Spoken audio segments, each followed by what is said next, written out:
Assalamualaikum warahmatullahi wabarakatuh. Alhamdulillah, alhamdulillah rabbil alamin. Wassalatu wassalamu ala asrafil anbiya'i wal mursalin wa ala alihi wa sahbihi ajma'in, amma ba'd. Bapak-bapak, ibu-ibu,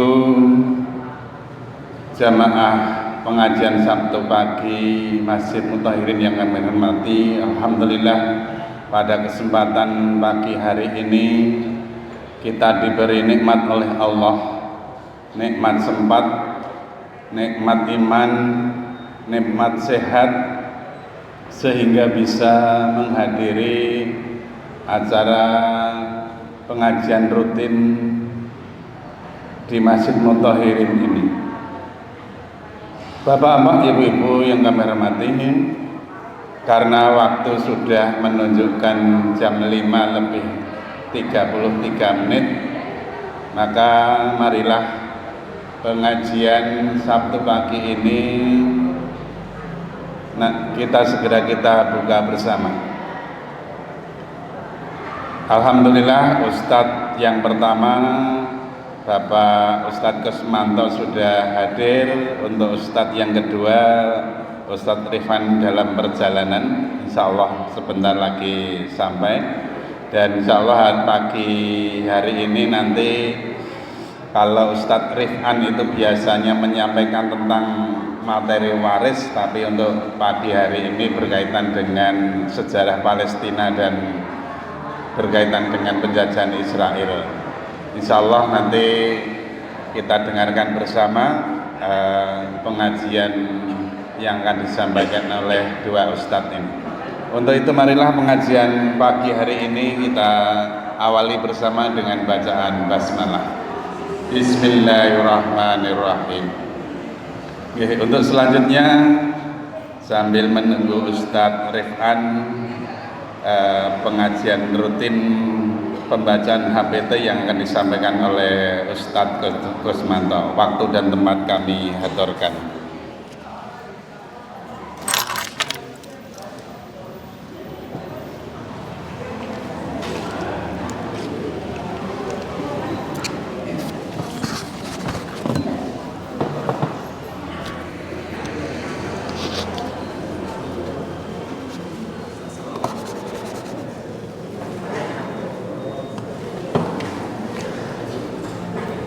Assalamualaikum warahmatullahi wabarakatuh.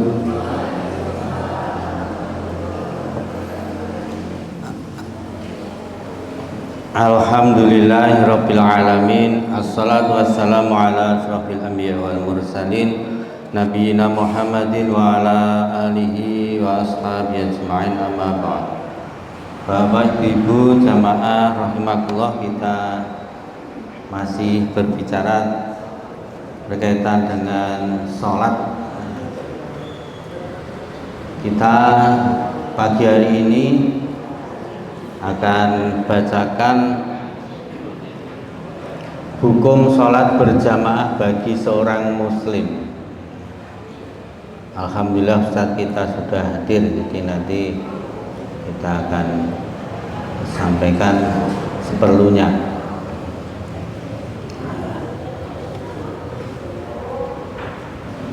Sholat jamaah 5 waktu di masjid sangat ditekankan bagi laki-laki muslim, yang sering digunakan hadis tentang orang buta tetap diminta Nabi SAW ke masjid karena mendengar azan. Ini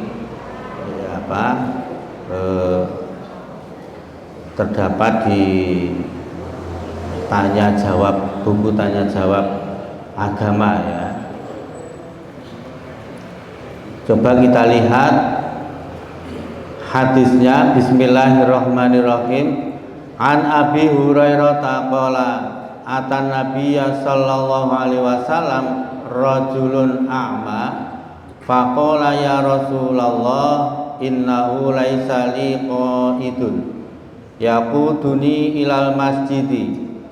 Fasa'ala Rasulullah sallallahu alaihi wasallam ayyurahhisa lahu fayusalliya fi baitihi farahhasa lahu falamma walla da'ahu faqala hal tasma'un nidaa bis sholati qala na'am qala fa'ajib rawahu Muslim.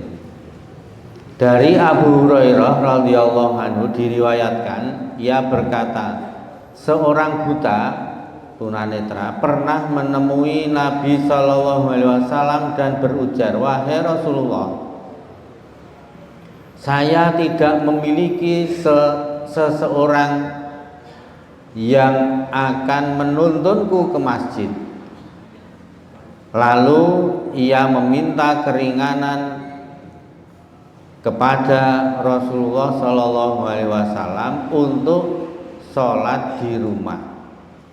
Ketika sahabat itu berpaling, beliau kembali bertanya, apakah engkau mendengar panggilan sholat, azan atau azan ya? Lelaki itu menjawab benar. Beliau bersabda, penuhilah seruan tersebut. Artinya untuk menghadiri jamaah sholat. Hadis riwayat Muslim. Hadis itu dijadikan hujah bagi ulama yang berpendapat bahwa hukum sholat berjamaah adalah wajib.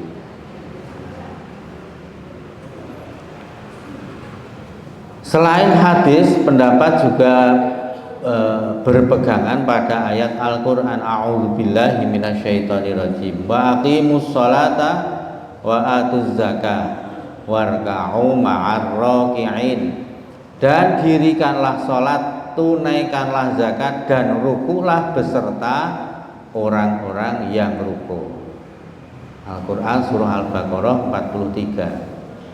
Maksud rukuk di sini ialah sholat, sedangkan rukuklah bersama orang-orang yang rukuk ialah sholat bersama orang lain, yakni berjamaah.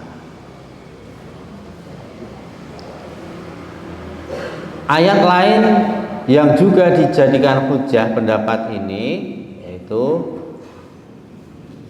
Surah An-Nisa 102 yang artinya, dan apabila kamu berada di tengah-tengah mereka, sahabatnya, para sahabat, lalu kamu hendak mendirikan sholat bersama-sama mereka, maka hendaklah segolongan dari mereka berdiri sholat besertamu dan menyandang senjata. Kemudian apabila mereka yang sholat besertamu sujud telah menyempurnakan serakaat, maka hendaklah mereka pindah dari belakangmu untuk menghadapi musuh, dan hendaklah datang golongan yang kedua yang belum bersembahyang, lalu bersembahyanglah mereka denganmu, dan hendaklah mereka bersiap siaga dan menyandang senjata.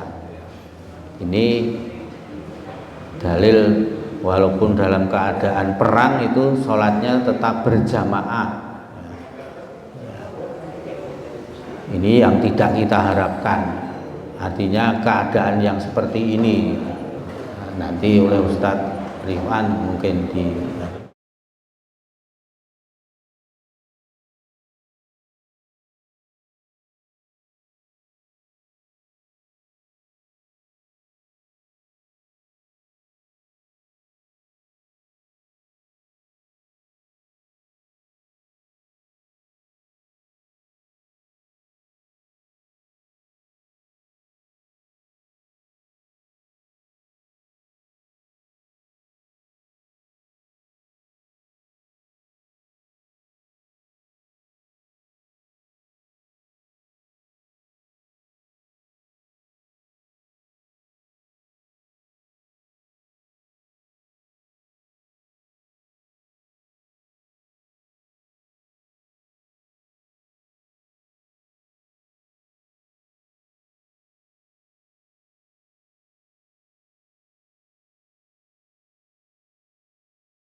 akan datang kita sempurnakan karena Ustadz kita sudah hadir dan bahasan kita cukup menarik kaitannya dengan Palestina ya.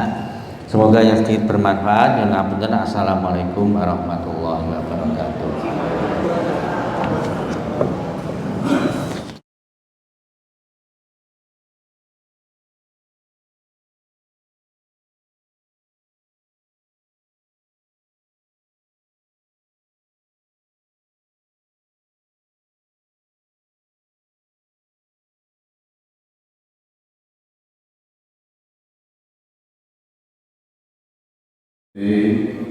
Alhamdulillah Pak Ibu sekalian, dengan pembacaan HPT yang rutin 7-10 menit ini bisa menambah kita bersama memahami berkaitan dengan sekarang ini adalah tentang ibadah sholat yang alhamdulillah semoga yang sedikit ini terus menerus kita untuk mengawali pengajian dan bisa menambah kita untuk lebih mantap mengerjakan sholat yang mungkin kadang-kadang kita ragu-ragu, tapi inilah keputusan Majelis Tarjih di PP Muhammadiyah. Alhamdulillah dengan adanya rutin ini kita akan menambah wawasan kita. Bapak Ibu yang kami hormati, karena Ustaz kita sudah di tengah-tengah kita, untuk itu kepada Ustaz Rifan waktu dan tempat kami hadirkan untuk materi monggo tata waktu ya kurang lebih 1 jam bisa dipaskan waktu. Kalau nanti kurang ya pertemuan yang akan datang. Monggo matur nuwun.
Assalamualaikum warahmatullahi wabarakatuh. Innal hamdalillah nahmaduhu wa nasta'inuhu wa nastaghfiruh wa nastahdihi wa natubu ilaihi wa na'udzu billahi min syururi anfusina wa min sayyiati a'malina. Man yahdihillahu fala mudilla lahu wa man yudlil fala hadiyalah. Ashhadu an la ilaha illallah wa ashhadu anna Muhammadan abduhu wa rasuluh.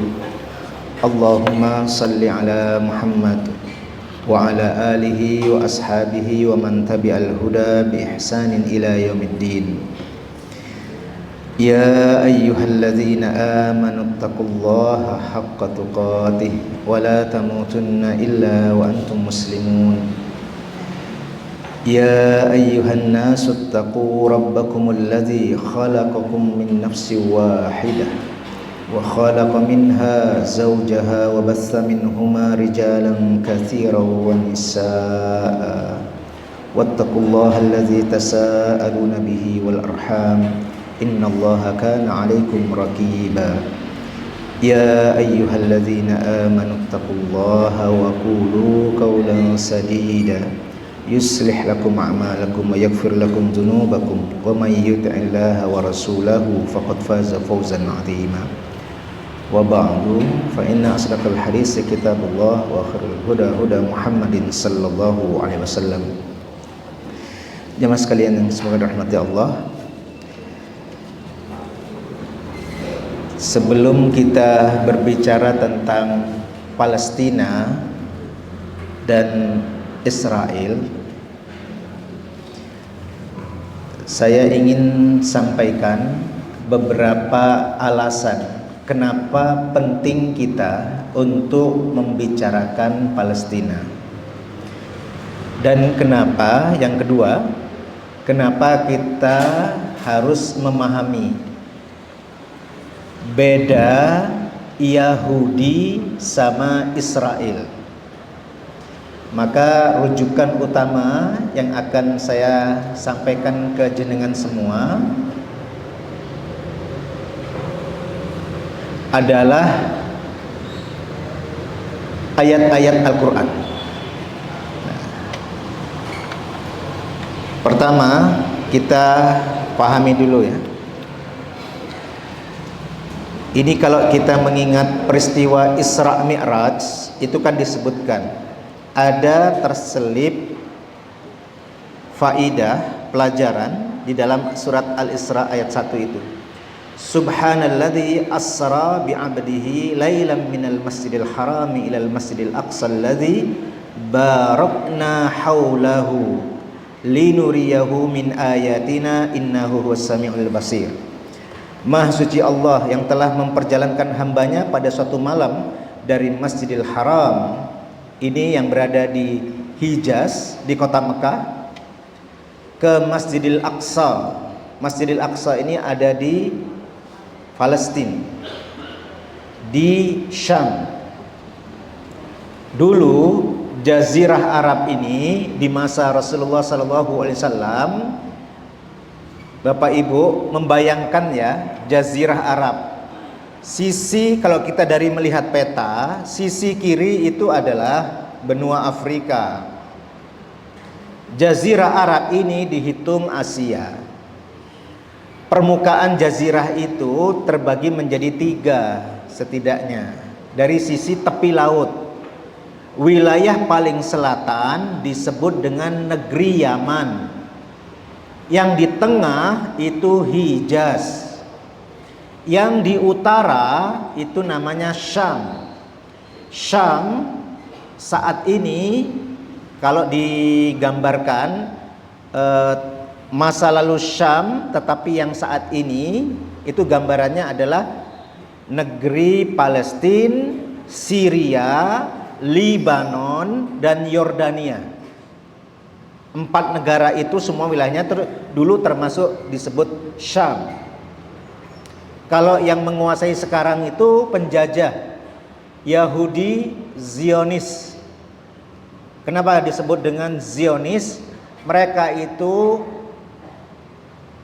sekelompok manusia yang memiliki keinginan untuk mendirikan negara yang menjadi dasar pikiran mereka bahwa negara yang ingin mereka dirikan itu berada di ibu kota, di mana di ibu kota mereka itu terdapat Bukit Zion yang sekarang mereka klaim sebagai tempat dulu yang pernah mereka kuasai di zaman Nabi Daud alaihissalam. Tapi nanti kita harus lihat dulu ya. Jadi mengapa penting kita melihat ini? Karena di dalam Al-Quran disebutkan ketika Allah Subhanahu wa taala menjelaskan Masjid Al-Aqsa alladzi barakna haulahu, yang telah kami berkahi sekelilingnya. Tanah ini memiliki keistimewaan, Palestina itu, karena mendapatkan keberkahan Allah Subhanahu wa taala. Dari mana kita mengetahuinya? Ayat ini. Oke. Kemudian yang kedua, Rasulullah SAW menjelaskan tentang keistimewaan masjidnya, Baitul Maqdis itu. Ya. Di sini disebutkan dalam riwayat Anas bin Malik radhiyallahu an bahwa Rasulullah sallallahu alaihi wasallam bersabda, "Utitu bil buraq wa huwa dabatun abyad tawil fawqal himar wa dunal bag." Aku diberi burak, yaitu seekor hewan putih yang lebih besar dari himar dan lebih kecil dari keledai. Gambaran burak yang dijelaskan oleh Rasulullah mengisyaratkan bahwa binatang ini mirip kuda. Tetapi itulah dijelaskan oleh Rasulullah, lebih besar dari himar tetapi lebih kecil dari keledai. Aku mengendarainya. Dia membawaku hingga sampai ke Baitul Maqdis. Lalu aku mengikatnya di tempat para nabi menambatkan. Aku masuk ke Baitul Maqdis dan sholat 2 rakaat. Setelah itu aku keluar, maka malaikat Jibril menghampiriku dengan membawa satu wadah berisi khamar dan satu wadah berisi susu. Aku memilih susu. Malaikat Jibril alaihissalam lantas berkata, "Ikhtartal fitrah, summa arjabani bina ila sama." Engkau telah benar karena engkau telah memilih sesuai dengan fitrah. Setelah itu ia membawaku naik ke langit. Singgahnya Rasulullah sallallahu alaihi wasallam, salatnya Rasulullah sallallahu alaihi wasallam 2 rakaat itu menunjukkan bahwa di tempat itu memiliki keistimewaan, dan itulah yang menjadi salah satu penjelasnya. Maka kita lihat ya, Rasulullah sallallahu alaihi wasallam pernah ditanya ini. Abu Dzar radhiyallahu an, dia berkata, "Qultu ya Rasulullah, ayyu masjid wudi'a awwala?" Ya Rasulullah, masjid manakah yang pertama kali dibangun? Qala al-Masjidil Haram. Beliau menjawab Masjid Al-Haram. Qultu summa ay. Kemudian mana lagi? Beliau menjawab Al-Masjidil Aqsa. Qultu kam kana bainahuma? Lalu aku bertanya lagi, berapa jarak di antara keduanya? Rasulullah sallallahu alaihi wasallam menjawab di sini 40 tahun. Lalu Rasulullah sallallahu alaihi wasallam melanjutkan, "Ainama adraktaka shalah ba'd fasalli fa innal fadla fihi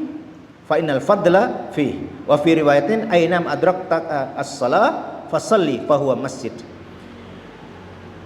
Lalu Rasulullah sallallahu alaihi wasallam bersabda, melanjutkan jawaban beliau setelah menjawab jaraknya 40 tahun sejak berdirinya Masjid Al-Haram hingga Al-Aqsa, jaraknya itu setelah Al-Haram itu adalah Al-Aqsa, itu 40 tahun. Lalu Rasulullah SAW bersabda, "Dimanapun sholat menjumpaimu maka sholatlah, karena di dalamnya terdapat keutamaan. Fa innal fadla fih." Itu menunjukkan pada Masjid Aqsa itu ada keutamaan. Nah, nanti dijelaskan keutamaannya. Dalam riwayat yang lain disebutkan Rasulullah bersabda, dimanapun sholat menjumpaimu, maksudnya saat sampai tiba di Al-Aqsa, maka sholatlah karena ia adalah masjid. Nah, ini masih saya bicarakan keutamaan, karena memang tanah Palestina itu diberkahi karena tersebab adanya masjid ini. Masjid itu adalah tempat sujud. Kalau makna secara bahasa dari masjid itu kita fahami, maka masjid itu adalah bukan hanya tempat ibadah, tetapi secara simbolik itu adalah tempat taat kepada Allah, tempat melakukan ketaatan, ketundukan kepada Allah Subhanahu wa taala. Nah, maka kita lihat di antara keistimewaannya, misalnya dalam riwayat yang lain disebutkan dari Abdullah ibn Amr ibn Al-As radhiyallahu anhuma, Rasulullah sallallahu alaihi wasallam bersabda, "Inna Sulaimana ibn Dawud sallallahu alaihi wasallam lamma bana Baitul Maqdis sa'alallah azza wa jalla khilalan salasah." Sesungguhnya ketika Sulaiman bin Dawud alaihi wassalam, ini keduanya adalah nabi, membangun Baitul Maqdis, Nabi Sulaiman, ia meminta kepada Allah 3 perkara. Yang pertama diminta adalah hukman yusadifu hukmah, yang diminta adalah agar diberi taufik kalau memutuskan hukum itu sesuai dengan hukum Allah.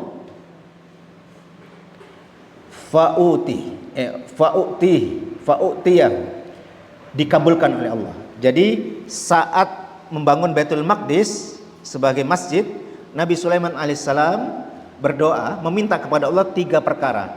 Perkara yang diminta pertama adalah meminta agar senantiasa diberi taufik oleh Allah Subhanahu wa taala kalau beliau memutuskan suatu perkara, suatu hukum, menjadi pengadilkah atau apapun, beliau memohon kepada Allah agar keputusannya selalu sesuai dengan ketetapan Allah. Berikutnya disebutkan permintaan yang kedua, wasallallahu azza wa jalla mulkan la yambaghi li ahadin min ba'di.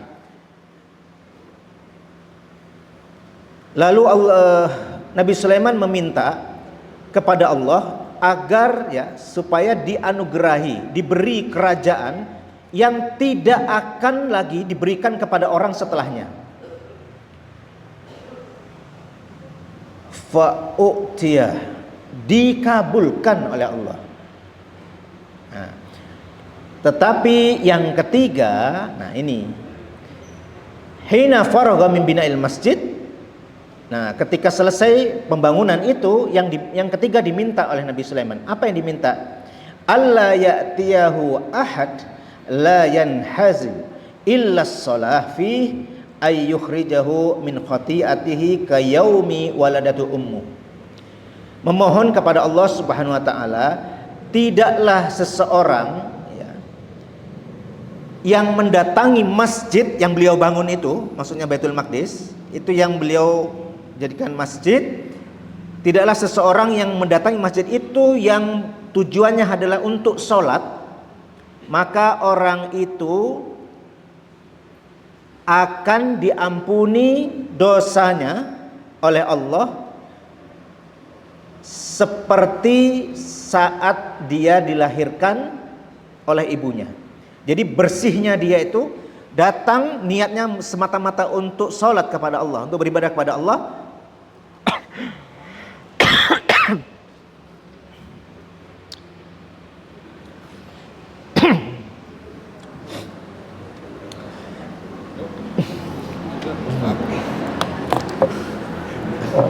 Kemudian, alhamdulillah.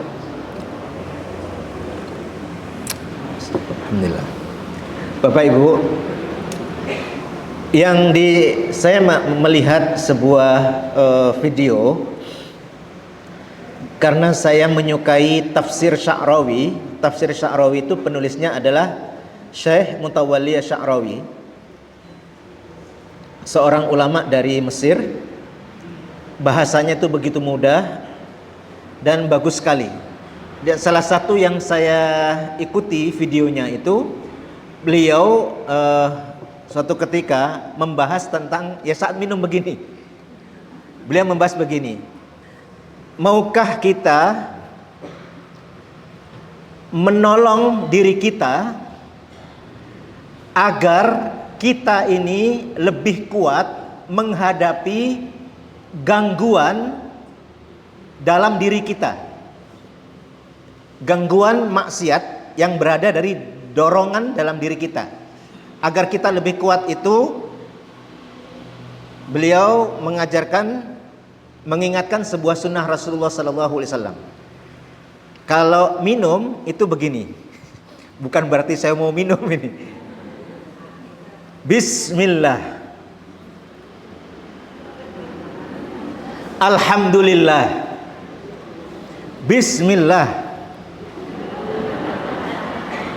alhamdulillah, bismillah, alhamdulillah. Ya 3 kali, bukan sampai habis. Ya sampai habis kalau minum. Jadi begitu. Karena dengan begitu, yang kita minum itu memiliki perbedaan dengan yang kita minum tanpa menyebut nama Allah. Itu berbeda. Maka karena kita pikirkan, yang paling banyak di dalam tubuh kita itu cairan, bukan? Ya sebagian menyatakan seperti itu karena dominasi cairan itu begitu penting ya. Alhamdulillah nggak batuk lagi tadi. Mari kita lanjutkan. Jadi ini salah satu fadilahnya, masuk ke masjid itu untuk sholat semata-mata karena Allah, maka Allah diminta agar memberikan karunia orang itu diampuni oleh Allah. Dan bersihnya itu seperti bersihnya dari dosa saat ia dilahirkan oleh ibunya. Ya, bayi yang lahir bersih. Itulah fadilahnya Baitul Maqdis. Nah, bahkan di masa Rasulullah SAW masih hidup, para sahabat itu berbincang-bincang di hadapan Rasulullah. Di sini disebutkan,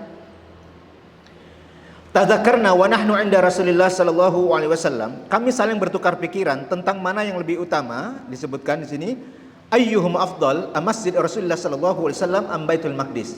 Kami berbincang-bincang mana yang lebih utama, Masjid Rasulullah sallallahu alaihi wasallam atau Baitul Maqdis. Sedangkan di sisi kami ada Rasulullah sallallahu alaihi wasallam, di sisi kami ada Rasulullah. Maka Rasulullah sallallahu alaihi wasallam menjawab, beliau bersabda, salatun fi masjidi, salat maksudnya di masjid Nabi, afdal arba'u salawatin fi wala ni'mal musalla huwa wala yushakana la ayyakuna lirrajuli mislu syatni farasihi wa fi riwayatin mislu qausihi minal ardi haitsu yura minhu Baitul Maqdis khairun lahu minad dunya wa ma fiha. Monggo Bapak Ibu, yang ini lebih spesifik, monggo perhatikan. Ini bicara masalah tanah kalau di sini.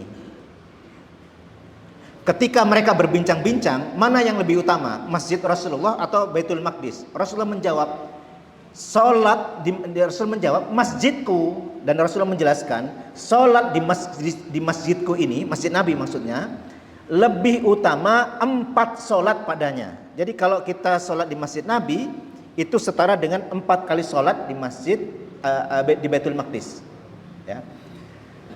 Lalu Rasulullah SAW bersabda, hampir-hampir tiba masanya seseorang memiliki tanah seukuran kekang kudanya atau seperti busurnya. Tali kekang kuda itu dilepas, direntangkan, itu tidak panjang Bapak Ibu, tidak panjang. Kalau itu direntangkan artinya seluas itu saja, kata Rasulullah, seseorang memiliki tanah seukuran tali kekang kudanya, itu adalah lebih baik ya di mana disebutkan dari tempat dia punya tanah itu dapat melihat Baitul Maqdis, itu lebih baik baginya daripada dunia seisinya. Punya tanah di sana tidak begitu lebar, tapi dari tanah itu bisa melihat Baitul Maqdis. Keutamaan tanah itu dijelaskan, yang punya itu, tanahnya itu lebih baik daripada dunia dan seisinya. Tetapi ini tidak semata-merta karena tanah Bapak Ibu. Para ulama menjelaskan itu bukan hanya karena masalah ini, disebutkan secara spesifik memang tanah. Tetapi ternyata Allah muliakan, seperti sekarang kita buktikan. Bapak Ibu, kedudukan keimanan kita itu ditentukan oleh besarnya ujian dan sikap kita terhadap ujian itu. Jadi bukan hanya besarnya ujian, tetapi juga sikap kita terhadap ujian itu. Orang-orang di Palestina sekarang mengalami tingkat ujian yang di atas rata-rata. 2-3 tahun, 5 tahun yang lalu mereka membangun, baru saja mereka tempati, hancur lagi. 7 tahun yang lalu mereka sudah pernah mengalami penghancuran seperti ini selama lebih dari 10 hari. Ada yang mengatakan 9 hari. Itu dihujani bom terus menerus. Lalu mereka bangun kembali. Mereka menyaksikan di hadapan mereka ada yang sama-sama mengalami keruntuhan rumah itu. Mereka menyaksikan satu keluarga tersisa seorang ayah, karena istri dan anak-anaknya juga meninggal bersamaan di situ. Masing-masing ketika mengucapkan perpisahan itu, ketika bersyahadat, semua menyaksikan. Ada yang sudah langsung meninggal dunia. Coba jenengan bisa bayangkan, Ujian seperti apa itu? Kita tidak mengalami berat seperti itu. Yang pertama kali menimpa itu kan saat, diantaranya disebutkan riwayat mereka saat sholat subuh berjamaah. Tiba-tiba dari atas itu menimpa mereka semuanya. Selamat hanya beberapa orang. Lalu mereka mengisahkan bagaimana mereka sholat saja dalam bahaya. Kita sholat dalam bahaya enggak pagi ini? Tidak. Itu beda tidak ujiannya? Karena di sana ada peristiwa itu, tempat bagaimana ujian-ujian berat itu mereka hadapi. Ini diantara makna-makna yang bisa difahami keutamaan tanah di sana itu. Maka disebutkan di sini Rasulullah sallallahu alaihi wasallam dan riwayat yang disebutkan salatun fi masjidi afdal min alfi salatin fi masiwa ilal masjidil haram wa salatun fi masjidil haram afdal mimman mi'ata alf salatun fima siwa. Salat di masjidku ini lebih utama 1000 kali salat di masjid selain Masjidil Haram. Selain di masjid Nabi maksudnya. Kecuali Masjidil Haram. Karena salat di Masjidil Haram lebih utama 100.000 daripada salat di masjid yang lain. Maka kenapa ada orang yang suka umroh? Jangan dibayangkan itu hanya karena tersebab banyak uang, bukan. Karena memang ada yang memang termotivasi untuk mengamalkan ini. Salat di Masjidil Haram setara dengan 100.000 di sini. Karena termasuk masjid selain Masjidil Haram. Kalau salat di Masjid Nabi 1000, salat sekali 1000 kan. Maka kalau yang punya kesempatan umrah, gunakan kesempatan semua salat itu dipraktekkan di Masjid Al-Haram ataupun Masjid Nabi. Nah, di sini disebutkan la tusaddur rihal illa salasa masajid. Tidak diperkenankan untuk memaksakan diri melakukan suatu perjalanan kecuali menuju 3 masjid, yaitu Masjidil Haram, Masjid Nabi di sini di Madinah maksudnya adalah Masjid Al-Aqsa di Palestina. Nah, ini sudah biasa. Nah, yang ingin saya sampaikan sekarang Bapak Ibu, ini sejarah Bani Israel. Jadi itulah saya ringkas sebagian dari pentingnya kita mengetahui posisi Baitul Maqdis dan Palestina. Di sini awal mulanya. Banyak ayat-ayat itu, tetapi tidak bisa saya tampilkan semuanya. Kalau ditampilkan semuanya lebih dari 100 slide. Bisa selesai jam 10 pagi nanti. Monggo Bapak Ibu dibaca ya. Alhamdulillahillazi wahabali 'alal kibari Ismaila wa Ishaq. Inna rabbi lasami'ud du'a. Segala puji bagi Allah yang telah menganugerahkan kepadaku di hari tuaku Ismail dan Ishak. Sesungguhnya Tuhanku benar-benar Maha mendengar doa. Ibrahim ayat 40. Ini menunjukkan kalau berdasarkan Al-Quran, karena Al-Quran menjelaskan bagian yang penting saja. Nabi Ibrahim alaihissalam dikaruniai berapa orang anak? 2. Kalau Israiliyat tidak. Nabi Ibrahim itu memiliki banyak anak. Karena tidak hanya dari 2 istri, tetapi diriwayatkan memiliki 4. Riwayat yang lain menyebutkan 5. Itu dalam Israiliyat. Kita merujuk apa yang ada di dalam Al-Quran saja. Dari 2 istri, Sarah dan Hajar. Dari Hajar, Nabi Ismail dikaruniai Ismail alaihissalam. Dari Sarah, Nabi Ibrahim alaihissalam dikaruniai Ishak. Nah, di sini disebutkan. Bayangkan ketika diberitahu bahkan akan mendapatkan anak lagi yang bernama Ishak, itu juga diberitahu nanti cucunya namanya Yakub. Wa imra'atuhu qa'imatun fadhahikat fabasyarnaha bi Ishaq wa min wara'i Ishaq Yaqub. Dan istrinya berdiri di balik tirai lalu dia tersenyum. Kan Nabi Ibrahim didatangi tamu malaikat menyampaikan berita gembira bahwa akan mendapati keturunan lagi. Siapa? Ini disebutkan Ishak, dan nanti setelah Ishak akan lahir putranya namanya Yakub. Coba, inilah keistimewaan Nabi Yakub alaihissalam. Di sini kelebihan disebutkan ya.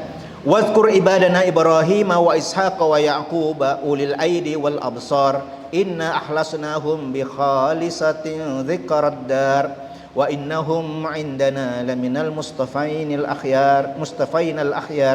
Dan ingatlah hamba-hamba kami Ibrahim, Ishak dan Yakub. Coba, ayah, dua anak, semuanya disebut di dalam Al-Quran, mempunyai perbuatan-perbuatan yang besar dan ilmu-ilmu yang tinggi. Disebutkan ulil aidi wal absar, itu disebutkan memiliki pengetahuan yang baik tentang agama dan beramal maksimal. Itu yang membuat karya-karya. Sebutkan seperti ini. Sesungguhnya kami telah mensucikan mereka dengan menganugerahkan kepada mereka akhlak yang tinggi, yaitu selalu mengingatkan manusia kepada akhirat. Dan sesungguhnya mereka pada sisi kami benar-benar termasuk orang-orang pilihan yang paling baik. Jadi mereka ini adalah orang-orang pilihan yang paling baik. Ibrahim alaihissalam, Ishak alaihissalam, Yakub alaihissalam. Nanti dari, saya gambarkan dulu Bapak Ibu. Nabi Ibrahim alaihissalam memiliki putra Ismail, yang pertama. Nabi Ibrahim alaihissalam memiliki putra Ishak alaihissalam, itu yang kedua. Ishak alaihissalam memiliki putra Yakub alaihissalam. Yakub alaihissalam memiliki putra 12. Ini tidak bisa saya tuliskan semua, tidak bisa saya ceritakan semuanya. Jenengan cukup membaca surat Yusuf. Surat Yusuf itu dalam suatu riwayat turun sekaligus 111 ayat. Turun sekaligus. Di dalam surat Yusuf itulah dikisahkan keluarga Nabi Yakub alaihissalam sebagiannya. Sebagiannya itu, meskipun itu lengkap, cukup lengkap. Karena apa? Sejak Nabi Yusuf alaihissalam bercerita tentang mimpinya melihat matahari, bulan, dan 11 bintang sujud kepadanya, itu sampai pada akhirnya takwilnya itu dikatakan, inilah takwilnya ayahku. Kan itu diceritakan kepada Nabi Yakub alaihissalam. Nabi Yakub menyampaikan, jangan kamu ceritakan kepada saudara-saudaramu. Ternyata takwilnya adalah, yaitu saat mereka akhirnya diboyong semuanya ke Mesir, saat Nabi Yusuf menjadi menteri di Mesir, itu ayah ibu beliau didudukkan, lalu 11 saudara beliau juga duduk di hadapan, itu posisinya. Itulah takwilnya. Jadi lengkap itu perjalanannya. Di antara, nah ini saya tunjukkan dulu. Nah ini Imam Asy-Syaukani rahimahullah menjelaskan, ittafaqal mufassiruna ala anna ini menyambung salah ini. Ala anna Israil huwa Yakub ibn Ishaq ibn Ibrahim alaihissalam. Seluruh ahli tafsir sepakat bahwa Israil adalah Yakub bin Ishaq bin Ibrahim alaihissalam. Wa maknahu Abdullah. Yang disebut dengan maksudnya Israel nanti di dalam Al-Quran, yang disebut itu adalah, yang dimaksud Israel tentu adalah Nabi Yakub. Nabi Yakub itu para mufassir itu berbeda pendapat. Ada yang menyebut Israel itu adalah gelarnya. Ada yang menyebut Israel itu adalah namanya. Jadi Nabi Yakub memiliki dua nama. Israel artinya Abdullah. Isra itu artinya hamba. Il itu adalah Allah. Tadi disebutkan di sini di tafsir di Fathul Qadir ya. Di sini disebutkan Isra itu adalah hamba, Il itu adalah Allah dalam bahasa mereka. Maka Israel artinya adalah Abdullah. Dan dalam agama kita memang dijelaskan oleh Rasulullah, salah satu nama paling baik adalah Abdullah atau Abdurrahman. Ya. Di sini disebutkan inilah Nabi Yakub itu, ya. Nah, Di antara keturunan Nabi Yakub dari Bani Israel itu ada yang ingkar, ada yang kafir, ada yang menyimpang.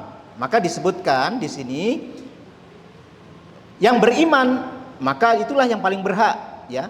Inna aulan nasi bi Ibrahim alladzina tabahu wa hadan nabiyyu walladzina amanu wallahu waliyul mu'minin. Sesungguhnya orang yang paling dekat kepada Ibrahim ialah orang-orang yang mengikutinya dan nabi ini beserta orang-orang yang beriman kepada Muhammad, dan Allah adalah pelindung bagi semua orang-orang yang beriman. Dilaknat yang kafir. Lu'inal ladzina kafaru min bani Israil. Telah dilaknat orang-orang kafir dari Bani Israel dengan lisan Daud dan Isa putra Maryam. Yang demikian itu disebabkan mereka durhaka dan selalu melampaui batas.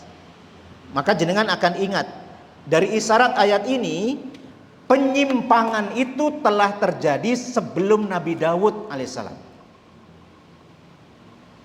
Karena mereka sudah diberi peringatan melalui lisan Nabi Daud. Nanti penyimpangan yang diduga itu telah terjadi sepeninggal 12 anak itu. Nabi Ibrahim alaihissalam punya anak Nabi Ishak alaihissalam, punya anak Nabi Yakub alaihissalam, punya anak 12 anak. 12 anak inilah yang di dalam sebuah riwayat disebutkan tafsir dari asbat, penyebutan untuk asbat itu. 12 anak ini. 12 anak ini memiliki keturunan, maka seluruh keturunan mereka disebut Banu Israel. Dari keturunan ini yang menyimpang pertama kali akhirnya membuat kelompok dan ajaran sendiri, itulah Yahudi. Sekali lagi, setelah diduga setelah apa? 12 anak itu yang menyimpang lalu membuat ajaran sendiri, itu disebut Yahudi. Nanti sampai dengan Nabi Isa alaihissalam, Nabi Isa alaihissalam memberikan peringatan lagi.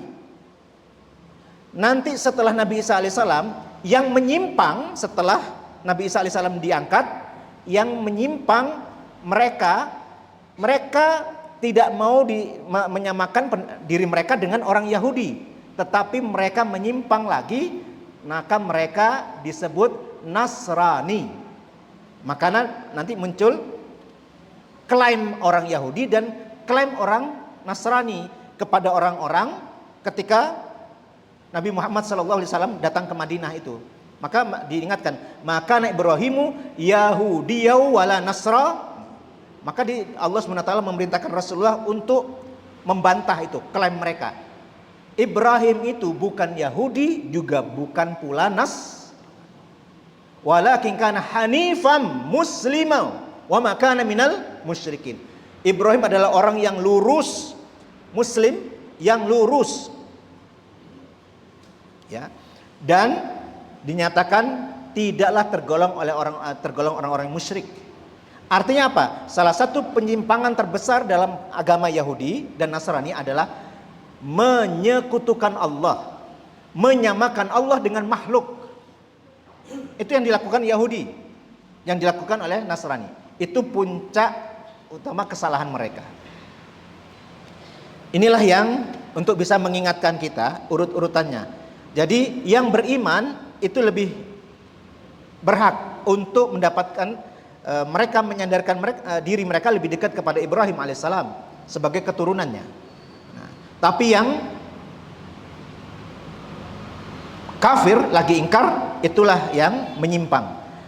Apa sebabnya? Ini Bapak Ibu, Al-Baqarah 87. Sebagian saja mau saya sampaikan, karena sejatinya banyak sekali. Afakullama ja'akum rasulun bima la tahwa anfusukum istakbartum fa fariqan kadzabtum wa fariqan taqtulun. Apakah setiap datang kepada kamu seorang rasul membawa sesuatu pelajaran yang tidak sesuai dengan keinginan kalian, lalu kalian bersikap sombong.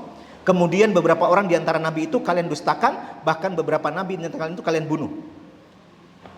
Ibnul Qayyim rahimahullah itu dalam menjelaskan beberapa bagian tentang apa yang dilakukan oleh orang-orang Yahudi terhadap, Bapak Ibu pasti sudah familiar, kisah tentang Nabi Zakaria itu dibunuh, Nabi Yahya itu juga Nabi Isa alaihissalam itu karena Allah angkat itu. Tapi mereka merasa telah membunuh. Lihat, jadi mereka itu kalau diberi pelajaran, diajarkan agama yang benar, lalu tidak sesuai dengan kehendak mereka, itu mereka berlaku sombong. Melampaui batasnya itu mereka mengklaim diri mereka mengatasnamakan Allah. Itu kebiasaan orang Yahudi. Nah, inilah yang membuat mereka ini jauh dari petunjuk. Dan diingatkan di dalam Al-Quran, la tajidanna asyaddan nasi adawatan lil ladzina amanul yahuda wal ladzina asyraku. Sesungguhnya kamu akan mendapati orang-orang yang paling keras permusuhannya terhadap orang-orang yang beriman ialah orang-orang Yahudi dan orang-orang musyrik. Bahkan disebutkan juga dalam surat Al-Baqarah 120, walan tardu ankal yahudu walan nasara hatta tattabi'a millatahum. Orang-orang Yahudi dan Nasrani tidak akan senang kepada kamu hingga engkau mengikuti agama mereka. Ini yang diluruskan dalam surat Ali Imran ayat 67. Maka na Ibrahimu Yahudiyya wala Nasrani walakin kana hanifan muslima wa makana minal musyrikin. Ini saya, Bapak Ibu gak usah difoto ya. Ini kemungkinan saya share saja saya share ke takmir supaya di-share ke grup jamaah. Supaya bisa membedakan ini. Ini bukti. Jadi Rasulullah SAW itu kedatangan sekelompok orang-orang Yahudi dan mereka tuh ditanya oleh Rasulullah, siapa Israel itu? Ya. Di sini disebutkan, saya langsung bacakan artinya saja. Suatu saat sekelompok orang Yahudi mendatangi Nabi SAW. Ketika itu beliau bertanya pada mereka, apakah kalian mengetahui bahwa Israel adalah Yakub? Hal ta'lamuna anna Israel Yakub? Faqalu Allahumma na'am. Ya, itu tentu betul. Lantas Nabi SAW bersabda di sini, Allahumma syhad alaihim. Ya Allah, saksikanlah perkataan mereka. Allahumma syhad alaihim. Ya Allah, saksikanlah perkataan mereka. Nah, ini Pak yang membuktikan bahwa Nabi Yakub dan 12 anak itu yang awal-awal itu mereka sudah diingatkan oleh Nabi Yakub bahwa agama mereka itu adalah Islam. Am kuntum syuhada id hadara Yaqub al-maut id qala li banihi ma ta'buduna min ba'di qalu na'budu ilahaka wa ilaha abaika Ibrahim wa Ismail wa Ishaq wa ilahu wahid wa nahnu lahu muslimun. Ini salah ketik. Adakah kamu hadir ketika Yakub kedatangan tanda-tanda maut, ketika ia berkata kepada anak-anaknya, apakah yang akan kamu sembah sepeninggalku? Mereka menjawab, kami akan menyembah Tuhanmu dan Tuhan nenek moyangmu Ibrahim, Ismail dan Ishak, Tuhan yang Maha Esa, dan kami hanya tunduk patuh kepadanya. Coba Nabi Yakub bertanya kepada anak-anaknya ini, apa yang akan kalian sembah sepeninggalku? Kan disebutkan, dijawab, kami akan menyembah Tuhan yang Esa, berarti akan menyembah Allah. Lalu yang disebut Tuhan nenek moyangmu, Tuhan Ibrahim, Tuhan Ishak, Tuhan Ismail. Saya tanya ke jenengan, kalau dari jawabannya mereka kenal tidak Nabi Ibrahim? Kenal tidak? Tahu kan? Tahu tidak Nabi Ishak? Nabi Ismail, tahu tidak? Berarti mereka itu tahu Nabi Ismail. Padahal Nabi Ismail tinggalnya di mana? Di Mekah.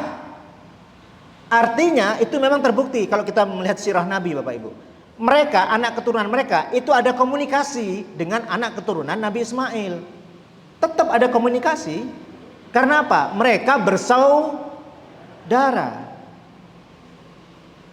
Tetapi kelompok yang menyimpang ini diduga saat mereka tinggal di Mesir, saat mereka kemudian dibawa Nabi Musa alaihissalam, sebagian menyatakan setelah diajak hijrah itu, setelah Taurat turun, mereka merubah-rubah Taurat dan mengingkari hukum-hukum Allah yang 10 itu yang ditetapkan untuk mereka. Kelompok yang menyimpang inilah yang nanti menjadi Yahudi. Yahudi ini mereka sandarkan kepada salah satu kabilah terbesar, terbanyak di antara 12 ini. Karena nama ini memang berasal dari salah satu nama putra Nabi Yakub alaihissalam. Nah, ini namanya. Ada Yusuf, ada Bunyamin, ada Rubil, ada Syamun, ada Lawi, ada Yahuza itu. Ada Isakhar, ada Zabilon, ada Dan, ada Naftali, ada Jad, ada Asyir. Ada 12 ini. Saya tidak mengikuti urutan, geng. Sebagian berpendapat Nabi Yusuf bukan yang pertama, bukan. Yang pertama itu Yahuda. Ada yang menyebut demikian. Justru Nabi Yusuf itu dalam riwayat yang lain disebutkan adalah anak yang paling akhir dari 4 istri. Nah, ini klaim mereka. Ya. Sekarang saya akan masuk untuk kasus Palestina. Jadi ini wilayah ini Bapak Ibu. Sebentar, waktu saya tinggal 2 menit, ge. Berapa menit? 10 menit. Kan gini Bapak Ibu. Saya tunjukkan, ge. Ini awalnya dulu wilayah sini. Jelas nggak ini kursor saya? Ini seluruhnya namanya Syam dulu, Syam. Syria, Lebanon, Yordan, Palestina, semuanya di sini adalah Syam, negeri Syam. Yang menempati ini sesuai urutan bangsa-bangsanya itu, tentu yang paling mudah dilacak adalah keturunan Nabi Nuh alaihissalam. Keturunan Nabi Nuh alaihissalam itu adalah pasca banjir besar. Bismillah. Alhamdulillah. Nah, nanti penghuninya di sini ya menerima, kalau kita lihat, karena Nabi Nuh alaihissalam itu di antara putranya kan ada yang namanya Sam. Sam itu memiliki keturunan, di antara keturunannya itu namanya Kan'an. Kan'an itulah yang nanti dinisbahkan sebagai salah satu bangsa penghuni Palestina awal. Kan'an ini nanti di antara, kalau kita melihat beberapa informasi dia, apakah bangsa aslinya itu masih ada jejaknya? Diduga sisa-sisa secara genetik bangsa asli penghuni Palestina itu adalah orang-orang di sekitar, ya masih ada di sekitar situ, ada di Syria, ada di Lebanon. Nah, kalau ini kan dianggap bercampur telah dari bangsa dari Arab, dari tengah ini, dari yang tengah sini. Ya. Karena orang dulu membagi 3 jazirah ini. Ada Syam, ada Hijaz, ada Yaman, gitu. Di sini nanti sampailah di masa di mana Nabi Ibrahim alaihissalam tinggal di Palestina, memiliki keturunan. Di antara keturunannya kan Nabi Yakub. Lalu terjadi peristiwa yang menimpa keturunan Nabi Yakub ini, sehingga Nabi Yakub, istrinya dan seluruh anak-anaknya diboyong ke Mesir. Diboyong ke Mesir oleh Nabi Yusuf alaihissalam. Tinggallah di Mesir sampai terjadi apa yang terjadi sebagaimana dikisahkan dalam Al-Quran. Orang-orang penguasa Mesir tidak menyukai orang-orang Bani Israel, maka mereka dizalimi. Allah berikan pertolongan kepada mereka dengan mengutus Nabi Musa alaihissalam, lalu membawa mereka menyeberang kembali ke Palestina, ke Kan'an. Tetapi di sana kan sudah ada penghuninya. Penghuninya itulah, ya karena Allah berkehendak, penghuninya yang mengingkari hukum-hukum Allah dihukum dengan kehadiran mereka ini. Penguasanya Jalut dikalahkan oleh Bani Israel. Di antara pertolongan Allah, Allah takdirkan itu ada Talut, pemimpin militernya yang membawa Bani Israel bisa mengalahkan Jalut ini. Di antara pahlawannya ada Dawud alaihis salam. Dari sinilah Bani Israel lalu menetap di Palestina itu. sampai era masa nabi dan raja. Itulah disebutkan dua yang paling utama, Daud alaihissalam dan Sulaiman alaihis. Mereka memimpin di situ, memiliki peradaban di situ. Sampai akhirnya sepeninggal Nabi Sulaiman alaihissalam, Bani Israel ini terpecah lagi. Di masa itu, lihat tadi, kan dilaknat, orang-orang yang menyimpang kan dilaknat oleh Nabi Daud. Itu sudah ada penyimpangan di situ. Disinilah ini akhirnya mereka dikalahkan oleh beberapa bangsa bergantian begitu. Sampai akhirnya wilayah itu akhirnya dikuasai oleh kaum muslimin di masa sahabat Rasulullah SAW, Amirul Mukminin Umar bin Khattab radhiyallahu an.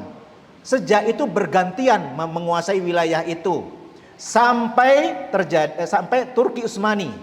Ini endingnya di sini ya Pak Ibu. Kejadiannya tuh begini caranya mereka itu. Di masa Turki Utsmani, seluruh wilayah ini ya adalah wilayah umat Islam. Pemimpin lokal atau gubernurnya wilayah Hijaz itu adalah Syarif Hussein. Tahun 1897 Theodor Herzl itu bersama orang-orang Yahudi sedunia membuat konferensi internasional dan merekomendasikan mendirikan negara Israel, negara untuk mereka. Fahamnya faham Zionis namanya, karena kembali ke Bukit Zion itu. Di situ mereka telah memulai cara-cara meminta membeli Palestina, tidak diberikan, meminta hak khusus, tidak diberikan. Akhirnya caranya apa? Ini yang diduga kuat. Caranya mereka apa? Mereka lalu menggunakan salah satu penguasa lokal. Saya tidak sebut namanya, sudah saya sebutkan tadi. Penguasa lokal tahun 1913-an disebutkan agar memberontak ke Turki Utsmani. Kalau berhasil akan dijanjikan diberi kekuasaan menjadi negara Arab. Memberontaklah. Ketika mulai memberontak itu, tiba-tiba ya tahun 1900 itu kan terjadi perang dunia pertama. Wilayah Palestina ada dalam genggaman Inggris. Lalu oleh Inggris dinyatakan mendukung berdirinya negara Israel itu. Maka dari tahun 1917 mulailah mereka itu mengungsi ke bukan mengungsi, berdatangan ke sana. Sedikit demi sedikit dipersenjatai.